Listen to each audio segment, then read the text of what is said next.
And yes, and this is Keith Hull preparing what he laughingly calls the programme. Professional camera, wobbling his camera around. Thank God the picture is going wobbling. No, it's okay. I can monitor it. Oh, thank you, Rodney, giving a V sign there, and here is Robin Malcolm. Yes, I'm zooming in. I'm zooming in on Robin Malcolm. He's never been on television before, and yes, it's back to. Oh yes, let's have a bit of Therese. Oh God, you're not in focus. Damn it! Why aren't you in focus? Yes, you are now.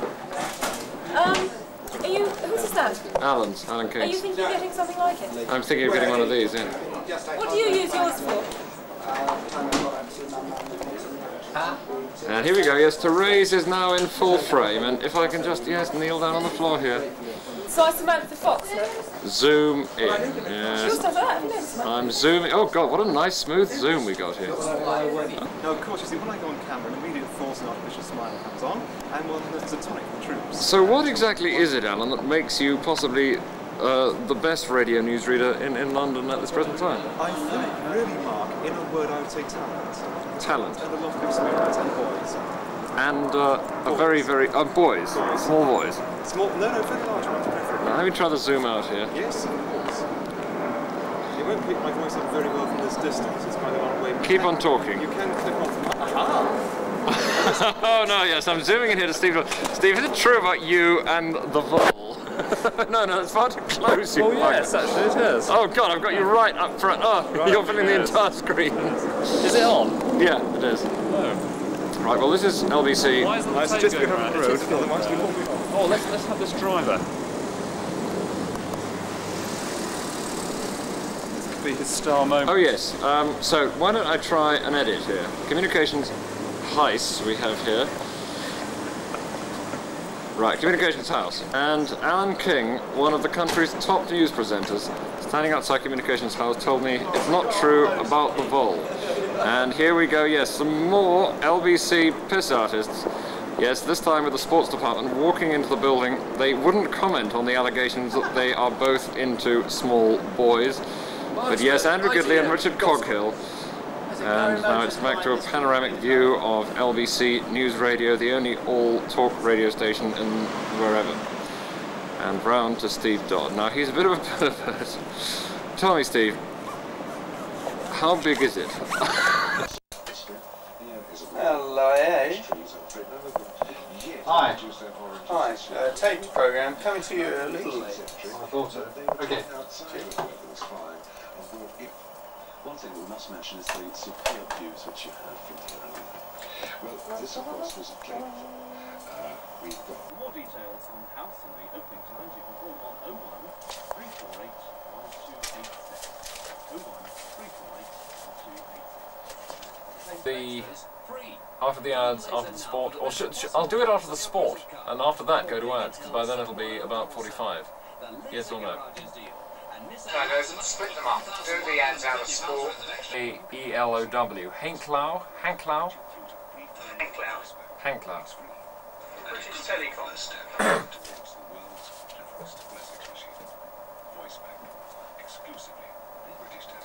Good evening to you, Mark Smith, with you on a Tuesday on LBC until 9:30.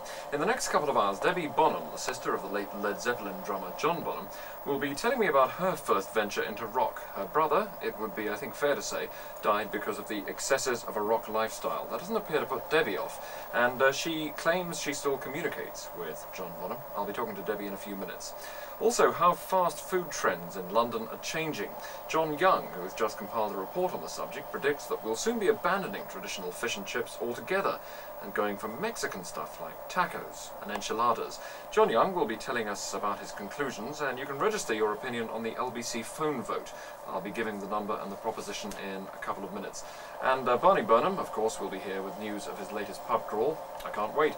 And we have music by David Essex and Madeline Bell.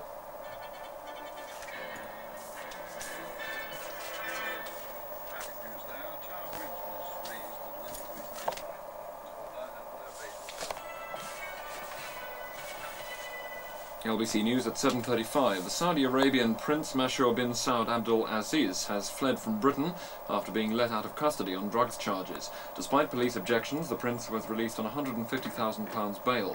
A government source says Prince Mashour flew out of Britain on Monday on a duplicate Saudi passport. He was due to appear in court on Thursday.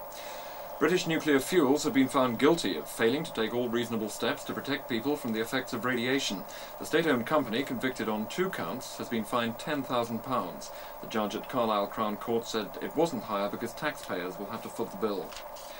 A 14-year-old girl has been sentenced to indefinite detention for stabbing her boyfriend to death while they were cuddling in a lavatory near their homes at Hankelow in Cheshire. Heidi Jane Neal admitted killing 16-year-old Stuart Langley with a kitchen knife. The government has announced new rules aimed at stopping child molesters getting jobs with youngsters. Anyone applying for posts caring for children will be checked out to see if they have a criminal record. LBC weather tonight in London, clear and dry, the temperature falling to 15 Celsius. And tomorrow, very warm and very humid, becoming cloudy with some showers in the afternoon, and the high temperature 26. The sports news comes from Andrew Gidley. Thank you, Mark. One cricket match finished today, the tour match at Bristol between Gloucestershire and Zimbabwe, and it finished with a 7-wicket win for Gloucestershire. The scores there, Zimbabwe.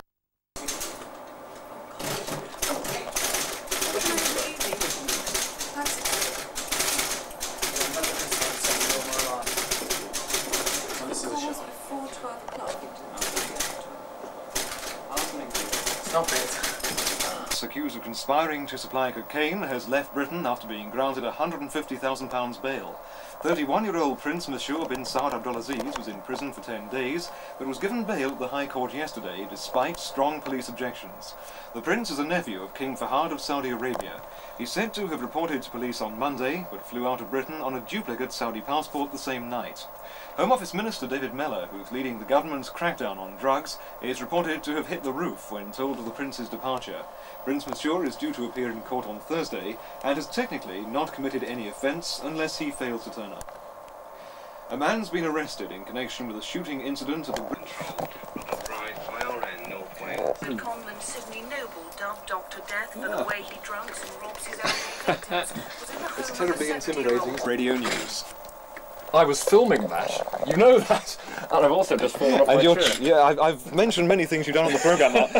I've never quite seen you tip the chair upside down like that. Very impressive. I was playing with Alan King's toy, which is a wonderful video camera, one of which I'm thinking of buying myself. Oh, you're extravagant boy. I filmed that in Tarbalton. You've got me on film. I've got you on film, or on tape rather. A star already. Excessive use of the zoom lens. Oh, that flattens the battery, you can't do Absolutely, that. I want to watch the result later. Right. The weather tonight in London, clear and dry, the temperature falling to 15 Celsius. I'd never make a cameraman fall off my chair, I mean, a tripod. Tomorrow, very warm and very humid. Oh, it wasn't as short as I thought, actually. There was me panicking like a silly old fool. That's Derek, man. I can tell the sound effects. Hello! Hello, Derek. Oh dear. Oh, it looks like a little handy piece of equipment. Equipment? I shall film your equipment. You've got to. Yes, I shall. Have you done him? Durek? No, have you done I've not had Durek yet. Have you pressed it on? I'm just I'm focusing on his wrinkles. Sit down. It was in his face, I was focusing on his wrinkles. I'm on Zoom at the moment. Hang on. Oh dear, it's easy to focus on Durek with all the wrinkles there. Yes. Oh, let me have a look. Upstairs on the screen, on the telly. On the telly? Yes, of course, what else?